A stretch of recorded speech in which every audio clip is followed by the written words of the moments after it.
അങ്ങനെ ഒടുവിൽ പിണറായി വിജയൻ യുഗം അവസാനിക്കുകയാണോ?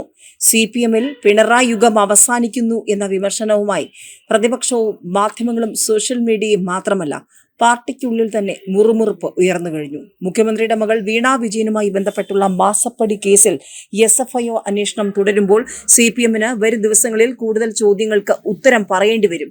അതുകൊണ്ട് തന്നെയാണ് CPM-ൽ പിണറായി യുഗം അവസാനിക്കുകയാണോ എന്ന ചോദ്യം ഉയർന്നു വന്നിരിക്കുന്നത്. ന്യായീകരണ തൊഴിലാളികൾ പോലും മാസപ്പടിയിൽ പ്രതികരിക്കുന്നില്ല എന്ന പ്രതിപക്ഷം ആരോപിക്കുമ്പോൾ അക്ഷരാർത്ഥത്തിൽ CPM ക്യാമ്പുകൾ മൗനത്തിൽ തന്നെയാണ്. പാർലമെന്റ് തിരഞ്ഞെടുപ്പിൽ പിണറായിയുടെ രാഷ്ട്രീയ ജീവിതത്തിലെ വാട്ടർലൂ ആയിരിക്കുമെന്ന് KPCC അധ്യക്ഷൻ K സുധാകരൻ പറഞ്ഞതിനെ ഏറ്റെടുത്തിരിക്കുകയാണ് സോഷ്യൽ മീഡിയ. മാസപ്പടി കേസിലെ CPM നേതാക്കളുടെ മൗനം ചോദ്യചിഹ്നമായി മാറിക്കൊണ്ടിരിക്കുകയാണ്. മാസപ്പടി കേസിൽ SFIO അന്വേഷണം തുടരാമെന്ന കർണാടക ഹൈക്കോടതി വിധി പുറത്തുവന്നതിനു ശേഷം പിണറായി വിജയന് CPM-ൽ നിന്നുള്ള പിന്തുണ കുറയുകയാണ്. മുഖ്യമന്ത്രിക്ക് പ്രതിരോധമൊരുക്കാൻ ചാടി വീഴുന്ന നേതാക്കളെ ആരെയും കാണാനില്ലെന്ന് വിമർശനങ്ങൾ ഉയരുകയാണ്. മാത്രവുമല്ല CPM-ൽ പിണറായി യുഗത്തിന് അന്ത്യമാകുന്നുവെന്നതിന്റെ സൂചനകൾ പുറത്തുവരുന്നു എന്നാണ് വിമർശകരും ആരോപിക്കുന്നത്. മാസപ്പടി കേസിലെ CPM നേതാക്കളുടെ മൗനം ചോദ്യചിഹ്നമായി മാറിയിരിക്കുകയാണ്. മുഖ്യമന്ത്രിയുടെ കുടുംബം നടത്തിയ സാമ്പത്തിക തട്ടിപ്പിനെ ന്യായീകരിച്ചാൽ നാറുമെന്നും ജനരോഷം തങ്ങൾക്കെതിരെയും ഉണ്ടാകുമെന്നുമുള്ള തിരിച്ചറിവിലാണ് പിണറായിയുടെ നാവായി പ്രവർത്തിച്ച AK ബാലനെ പോലുള്ളവരുടെ ഉൾവലിയലിനെ വിലയിരുത്തുന്നത്. CPM-ലെ പതിവ് ന്യായീകരണ തൊഴിലാളികളായ നേതാക്കൾ പോലും മാസപ്പടിയിൽ പ്രതികരണത്തിന് തയ്യാറാകാതെ അകലം പാലിക്കുകയാണ്. പ്രതിരോധം തീർക്കുന്നതിൽ CPM സംസ്ഥാന സെക്രട്ടറി MV ഗോവിന്ദനും U-ടേൺ അടിച്ചുവെന്നാണ് വിമർശനം.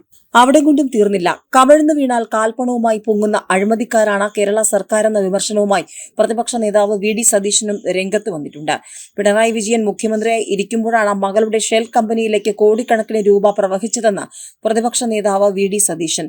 അന്വേഷണം അവസാനിക്കുന്നതുവരെ പിണറായി വിജയൻ മുഖ്യമന്ത്രി സ്ഥാനത്ത് നിന്നും മാറി നിൽക്കണമെന്നും VD സതീശൻ ആവശ്യപ്പെട്ടു.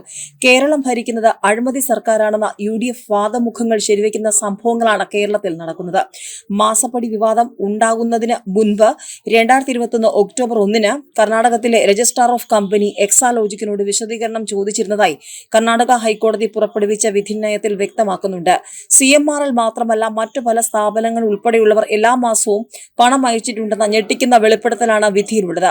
ഒരു സർവീസും നൽകാതെ ഈ കമ്പനിയിലേക്ക് എങ്ങനെയാണ് പണം എത്തുന്നത്? ഇതേക്കുറിച്ച് മുഖ്യമന്ത്രി തന്നെ വ്യക്തമാക്കണം. മാസപ്പടി വിവാദമാകുന്നതിന് മുൻപ് നടത്തിയ വാർത്താ സമ്മേളനത്തിൽ ഏതെങ്കിലും കേന്ദ്ര ഏജൻസികൾ എക്സാലോജിക്കിനെ കുറിച്ച് അന്വേഷണം നടത്തിയോ എന്ന് വ്യക്തമാക്കണമെന്ന് ചോദിച്ചിരുന്നു. എന്നാൽ മുഖ്യമന്ത്രി മിണ്ടിയില്ല.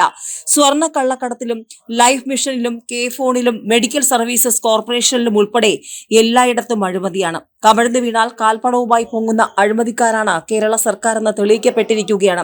8 മാസത്തേക്കാണ് SFIO അന്വേഷണം.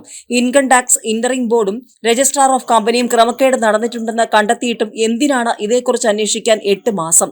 കൂടിയാലോചനകൾക്ക് വേണ്ടിയാണ് 8 മാസമാക്കിയിരിക്കുന്നതെന്നാണ് തങ്ങൾ സംശയിക്കുന്നത്. ലാവ്ലിൻ കേസ് 39 തവണയെ മാറ്റിവെച്ചു. ലൈഫ് മിഷൻ കോഴക്കേസിൽ പ്രിൻസിപ്പൽ സെക്രട്ടറി ജയിലിൽ പോയിട്ടും മിഷൻ ചെയർമാനായ മുഖ്യമന്ത്രിയുടെ മൊഴി പോലും എടുത്തില്ല.